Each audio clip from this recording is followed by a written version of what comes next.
বাংলাদেশের রাজনৈতিক ইতিহাসের এক গুরুত্বপূর্ণ অধ্যায় শেষ হয়ে গেল। মঙ্গলবার ভোর ৬টায় রাজধানীর এবারকেয়ার হাসপাতালে ইন্তেকাল করেন বিএনপি চেয়ারপারসন এবং তিনবারের সাবেক প্রধানমন্ত্রী বেগম খালেদা জিয়া। আপসহীন এই নেত্রীর বিদায়ে শুধু রাজনীতি নয়, দেশের সাংস্কৃতিক এবং বিনোদন অঙ্গনেও নেমে এসেছে গভীর শোকের ছায়া। খালেদা জিয়ার প্রয়াণকে অনেকেই দেখছেন একটি যুগের অবসান হিসেবে। রাজনৈতিক মতাদর্শের ঊর্ধ্বে উঠে ঢাকাই চলচ্চিত্রের অভিনয় শিল্পী এবং নির্মাতারা সামাজিক যোগাযোগ মাধ্যমে আবেগঘন বার্তায় তাকে স্মরণ করছেন। শোক, শ্রদ্ধা এবং কৃতজ্ঞতার ভাষায় ভরে উঠেছে ফেসবুকের টাইমলাইন। ঢাকাই চলচ্চিত্রের শীর্ষ নায়ক সাকিব খান লিখেছেন, সাবেক প্রধানমন্ত্রী খালেদা জিয়ার ইন্তেকালে গভীর শোক প্রকাশ করছি।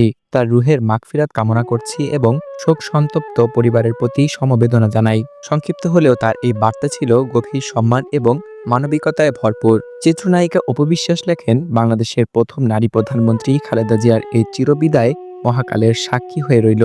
একজন মহিয়সী নারীর প্রস্থান এদেশের মানুষের হৃদয়ে চিরস্মরণীয় হয়ে থাকবে। চিত্রনায়িকা শবনম বুবলিও শ্রদ্ধা জানিয়ে লেখেন, বাংলাদেশের প্রথম নারী প্রধানমন্ত্রী খালেদা জিয়া, তার বিদেহী আত্মা চির শান্তিতে থাকুক, আমিন। চিত্রনায়িকা নুসরাত ফারিয়া লেখেন, ইন্না লিল্লাহি ওয়া ইন্না ইলাইহি রাজিউন। আল্লাহ তাকে ক্ষমা করুন এবং জান্নাতুল ফেরদৌস দান করুন। চিত্রনায়ক সিয়াম আহমেদ এবং চিত্রনায়িকা পূজা চেরি খালেদা জিয়ার ছবি পোস্ট করে তার বিদেহী আত্মার শান্তি কামনা করেন।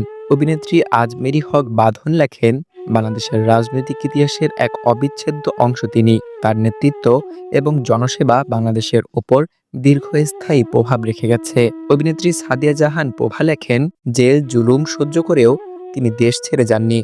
এ কারণেই তিনি আপসহীন নেত্রী। তার অবদান রাজনৈতিক ইতিহাসে অম্লান থাকবে। নির্মাতা মাবরুর রশিদ বান্না লেখেন, বিদায় স্বাধীনতা এবং সার্বভৌমত্বের প্রতীক। নির্মাতা রেদওয়ান রানী বলেন, খালেদা জিয়ার প্রয়াণের মধ্য দিয়ে বাংলাদেশের একটি গুরুত্বপূর্ণ রাজনৈতিক অধ্যায়ের সমাপ্তি ঘটল।